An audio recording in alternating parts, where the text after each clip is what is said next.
Friends, welcome back to talk of today. ನಾನಿದ್ದೀನಿ, ಧೈರ್ಯವಾಗಿರಿ. Dubai ಏರ್ಪೋರ್ಟ್ನಲ್ಲಿ ಕನ್ನಡಿಗರ ಜೊತೆ ಬಿಗ್ ಬಾಸ್ನ ಡ್ರೋನ್ ಪ್ರತಾಪ್. ಇರಾನ್ ಇಸ್ರೇಲ್ ಸಂಘರ್ಷದಿಂದಾಗಿ ದುಬೈ ವಿಮಾನ ನಿಲ್ದಾಣದಲ್ಲಿ ಸಿಲುಕಿರುವ ಬಿಗ್ ಬಾಸ್ ಖ್ಯಾತಿಯ ಡ್ರೋನ್ ಪ್ರತಾಪ್ ಆತಂಕದ ವಾತಾವರಣದ ನಡುವೆಯೂ ಧೈರ್ಯ ಕಳೆದುಕೊಂಡಿಲ್ಲ. ಅವರು ಅಲ್ಲಿರುವ ಇತರ ಕನ್ನಡಿಗರಿಗೆ ಧೈರ್ಯ ತುಂಬುತ್ತಾ ಎಲ್ಲರೂ ಸುರಕ್ಷಿತವಾಗಿದ್ದಾರೆಂದು ವಿಡಿಯೋ ಮೂಲಕ ಭರವಸೆನ ನೀಡುತ್ತಿದ್ದಾರೆ. ಬಿಗ್ ಬಾಸ್ ಮೂಲಕ ಖ್ಯಾತಿ ಪಡೆದಿರುವ ಡ್ರೋನ್ ಪ್ರತಾಪ್ ಇದೀಗ ದುಬೈ ವಿಮಾನ ನಿಲ್ದಾಣದಲ್ಲಿ ಸಿಲುಕಿ ಹಾಕ್ಕೊಂಡಿದ್ದಾರೆ.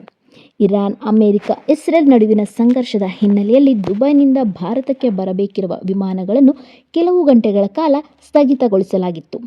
ದುಬೈನಲ್ಲಿಯೂ ಬಿಗುವಿನ ವಾತಾವರಣ ಉಂಟಾಗಿದೆ. ಇದರ ನಡುವೆ ಸೋಷಿಯಲ್ ಮೀಡಿಯಾಗಳಲ್ಲಿ ಯಾವ್ಯಾವುದೋ ಬ್ಲಾಸ್ಟ್, ಬೆಂಕಿಯ ಕ್ಲಿಪ್ಪಿಂಗ್ಸ್ಗಳನ್ನ ಹಾಕಿ ಇದು ಇಲ್ಲಿಯದ್ದೇ ಎನ್ನುವ ರೀತಿ ಪೋಸ್ಟ್ ಮಾಡಿ ಜನರಲ್ಲಿ ಇನ್ನಷ್ಟು ಆತಂಕನ ಹುಟ್ಟಿಸಿದ್ದಾರೆ.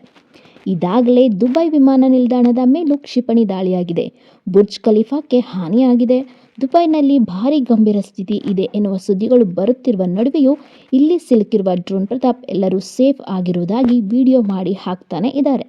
ಇದೀಗ ದುಬೈ ವಿಮಾನ ನಿಲ್ದಾಣದಲ್ಲಿ ಆತಂಕದಲ್ಲಿರುವ ಕನ್ನಡಿಗರಿಗೆ ಧೈರ್ಯ ತುಂಬಿರುವ ಡ್ರೋನ್ ಪ್ರತಾಪ್, ಇಲ್ಲಿ ನಿಮ್ಮವರು ಎಲ್ಲರೂ ಸೇಫ್ ಆಗಿದ್ದಾರೆ, ಭಯ ಪಡಬೇಡಿ, ಇಲ್ಲಿ ಯಾವುದೇ ಆತಂಕ ಇಲ್ಲ ಎಂದು ಸಂಬಂಧಿಕರಿಗೆ ವಿಡಿಯೋ ಮೂಲಕ ಹೇಳಿದ್ದಾರೆ. ಇದೇ ವೇಳೆ ಆದಷ್ಟು ಬೇಗ ನಾವು ಭಾರತಕ್ಕೆ ಹೋಗುತ್ತೇವೆ, ಭಯ ಪಡಬೇಡಿ, ವಿಮಾನ ಆರಂಭವಾಗುತ್ತದೆ ಎಂದು ಅಲ್ಲಿರುವ ಕನ್ನಡಿಗರಿಗೂ ಧೈರ್ಯ ತುಂಬುವ ಕೆಲಸವನ್ನು ಮಾಡಿದ್ದಾರೆ ಡ್ರೋನ್ ಪ್ರತಾಪ್.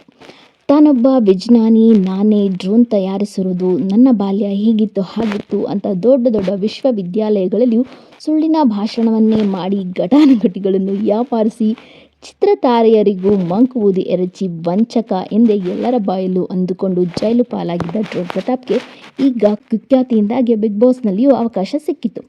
ಆದರೆ ಅಲ್ಲಿ ಅವರ ಲೈಫ್ ಚೇಂಜ್ ಆಯಿತು. ಬಿಗ್ ಬಾಸ್ನಲ್ಲಿ ಎಲ್ಲರ ಪ್ರೀತಿ ಗಳಿಸಿ ಅಲ್ಲಿಂದ ಹೊರಬಂದು ಸೆಲೆಬ್ರಿಟಿಯಾಗಿ ಇದೀಗ ಅಸಂಖ್ಯಾತ ಅಭಿಮಾನಿಗಳನ್ನು ಗಳಿಸಿದ್ದಾರೆ ಡ್ರೋನ್ ಪ್ರತಾಪ್ ಅವರು.